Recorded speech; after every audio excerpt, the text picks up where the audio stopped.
Bismillah. Écoutez-moi, je vous raconte l'histoire d'un sultan. Or, il n'y a de sultan qu'Allah. S'il m'arrive de mentir, que Dieu me pardonne. Si le diable a menti, qu'il soit menti. Autrefois, il y avait une jeune fille, dont la beauté était à l'image du jour. Ses parents l'entouraient de tous leurs soins et s'inclinaient devant tous ses caprices. Vint un jour où, se trouvant dans le jardin, elle aperçut un colporteur qui disait: Je vends du malheur à tout acheteur. Prenez, madame, pour quelques dirhams. Intriguée, elle courut retrouver sa mère et lui conta qu'elle avait entendu, laquelle, pour la calmer, lui dit: Ma chère enfant, un tel désir peut-il être raisonnable? Je serais heureuse de le voir, lui répondit-elle. La mère s'étonna que sa fille désirait un tel achat. Elle voulut la raisonner, mais en vain. La jeune fille insista tant et si bien que la mère consentit et interpella le marchand. Ô marchand, que vends-tu? Du basilic, répondit-il. Aussitôt un plan fut acheté et la jeune fille le mit en terre dans le jardin. Le lendemain, la première pensée de la jeune fille fut pour le basilic et elle s'empressa d'aller l'arroser. Et à cet instant, un magnifique oiseau vint se poser près d'elle. Son plumage était vert, couleur de paradis. Son cou gracieux, bordé d'une collerette soyeuse, sa tête était couronnée d'une huppe, et au fond de ses yeux bleus miroitaient doucement toutes les couleurs de l'arc-en-ciel. Il interpella la jeune fille en ces termes: Maîtresse du basilic, toi qui le laves et le nettoies, dis-moi dans ce bouquet combien de feuilles il déploie. Pour toute réponse, elle ôta de son poignet un bracelet d'or fin et lui lança. L'oiseau s'envola et disparut dans le ciel, le bracelet dans son bec. Le lendemain, et tous les autres jours, la même scène se répéta. L'oiseau renouvelait sa question et la jeune fille renouvelait son offrande. Bagues, colliers, bracelets, boucles, tous ces bijoux y passèrent, jusqu'au jour où elle n'eut plus le moindre breloque à lancer. Dès lors, le bel oiseau cessa de venir. Angoissée par la perte de ses bijoux et inquiète à l'idée de ne plus voir son beau visiteur, la jeune fille fut alors en proie à la plus profonde affliction. Sa santé s'altéra tant qu'elle en perdit le manger, le boire et le sommeil. Désespérée, ses parents firent venir à son chevet les plus éminents docteurs, les plus illustres talebs, les plus brillants magiciens, mais le mal mystérieux triomphait. Le père enfin proposa une fortune à quiconque guérirait sa fille bien-aimée. Ce fut alors qu'une vieille se présenta et demanda à être en tête-à-tête avec la jeune fille. Celle-ci lui conta l'histoire de l'oiseau vert. La vieille femme lui dit: Tu devras te rendre à la forêt, et là tu chercheras une grotte, pénétrez-y. Assieds-toi et attends. Une caravane de chameaux passera par là et s'arrêtera pour s'abreuver. Lorsque les chameaux s'agenouilleront, tu monteras l'un d'eux. Ils te mèneront chez l'oiseau vert et ta maladie disparaîtra. La jeune fille suivit scrupuleusement les conseils de la vieille femme, et tout se passa comme elle le lui avait dit. À l'endroit indiqué, les chameaux vinrent, s'abreuvèrent, s'agenouillèrent, et lorsque la jeune fille monta l'un d'eux, la terre s'ouvrit, et la caravane se trouva transportée par enchantement devant un palais si somptueux, si beau, que la jeune fille en fut éblouie. Le cœur battant, elle se précipita vers l'une des pièces et se dissimula derrière un rideau. À cet instant, le bel oiseau entra par la fenêtre, et ô merveille, se métamorphosant en être humain.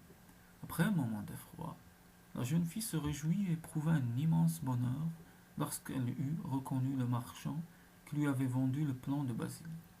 Il sortit d'un meuble un coffret d'argent, l'ouvrit, et la jeune fille, toujours dissimulée derrière le rideau, reconnut ses bijoux.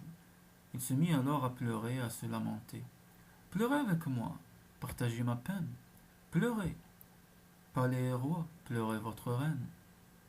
Mais les objets, les habitants, tout le palais, qui d'ordinaire partageaient sa peine et s'associaient à ses pleurs, répondirent cette fois-ci par des rires joyeux.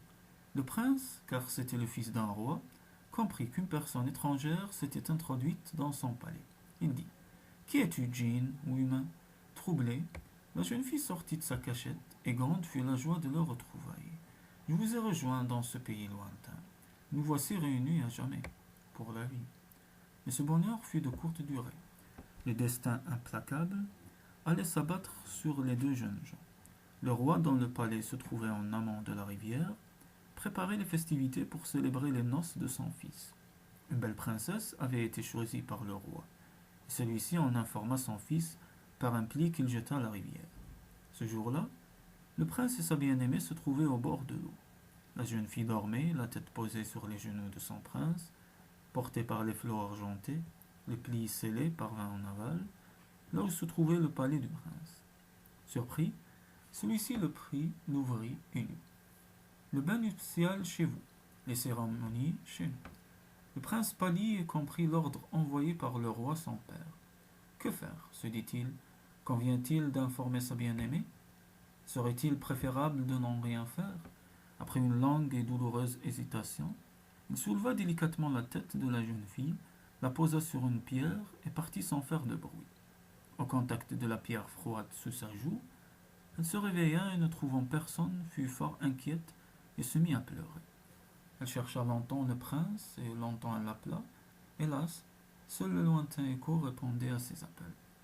Soudain, un vieillard surgit au bout du chemin. À son aspect, la jeune fille comprit que c'était un marchand de sel.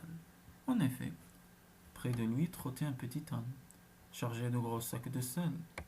Elle s'empressa de lui faire part de l'objet de ses recherches, mais il répondit n'avoir pas rencontré âme qui vive. Il s'enquit alors. Qui était-elle? Que faisait-elle là seule? J'étais endormie près de la rivière, lui répondit-elle. Et à mon réveil, mon compagnon avait disparu. Et toi, qui es-tu? Je suis le pourvoyeur de Sa Majesté en sel, et je dois me rendre au palais royal, car aujourd'hui, nous fêtons les noces du prince. Une immense tristesse envahit le cœur de la jeune fille. Elle comprit que ce prince qui convolait en justes noces était son bien-aimé. Elle voulut à tout prix le rejoindre et supplia le vieillard d'accepter de lui donner, en échange de ses bijoux, ses vêtements, son turban, l'âne et son fardeau de sel.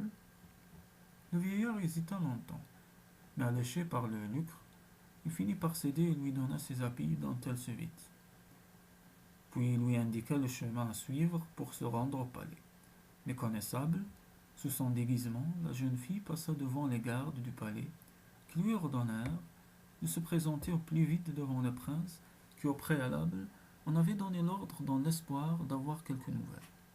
Enfin parvenue à la salle du trône, elle trouva assis la mariée à ses côtés. Le visage du prince était triste, et les larmes brillaient dans ses yeux. La voix tremblante, il lui demanda: N'as-tu pas rencontré, ô pourvoyeur de sel, dans cette contrée, quelque mortel? La jeune fille lui répondit avec désespoir: j'ai vu et admiré une jeune fille étonnante de beauté, assise sur un trône doré. Plusieurs fois, le prince répéta sa question, et chaque fois il obtint la même réponse. Désespéré, le prince sortit dans le parc, et à une branche d'arbre, il se pendit. La jeune fille qui l'avait suivi, voyant son bien-aimé mort, n'eut qu'un seul désir, le rejoindre. Elle s'adressa au citronnier: Ô citronnier, prête-moi une branche pour y laisser ma vie. Mais l'arbre lui répondit: Non, là. Je donne la vie et prends soin de mes fruits, mais je crains le châtiment divin. Tour à tour, le pommier, l'oranger, tous les arbres qu'elle sollicita lui firent la même réponse. Enfin, elle s'adressa au chêne qui lui tendit sa branche, et elle s'y pendit et mourut. La mariée, intriguée par l'absence prolongée du prince, sortit alors dans le parc. Cette grande fut sa surprise lorsqu'elle vit le couple, car la jeune fille lui apparut alors dans toute sa beauté. Les haillons et le turban qui la déguisaient étaient tombés à terre. Seulement la cascade de ses cheveux l'apparaît dans une irréelle et éternelle splendeur. La mariée, craignant quelques accusations, se pendit à son tour à une branche d'arbre. Alors vinrent le roi, les convives, les gardes, et les festivités se transformèrent en funérailles. On se demanda qui était cette jeune fille, si belle, et on comprit qu'elle était le faux marchand de sel. Les trois jeunes gens furent enterrés dans le parc, et sur chacune des tombes alignées poussa une plante. Sur la tombe de la mariée, une ronce épineuse, sur celle du prince, un lys, et sur celle de la jeune fille, une rose. Le jardinier vint un jour à passer par là. Un chuchotement de voix l'attira vers les tombes, et il entendit le murmure des voix qui disaient: un lys, une rose. Pourquoi cette rose près de nous? Inlassablement, le lys et la rose enlacés répétaient à l'envi leur murmure amoureux. Le jardinier, troublé, s'empressa d'aller quérir son maître le roi. Celui-ci vint, il vit et entendit le chant d'amour qui venait d'outre-tombe. Alors le souverain ordonna de transférer la troisième tombe ailleurs, plus loin. Le murmure se tut. Le lys et la rose s'enlacèrent pour l'éternité.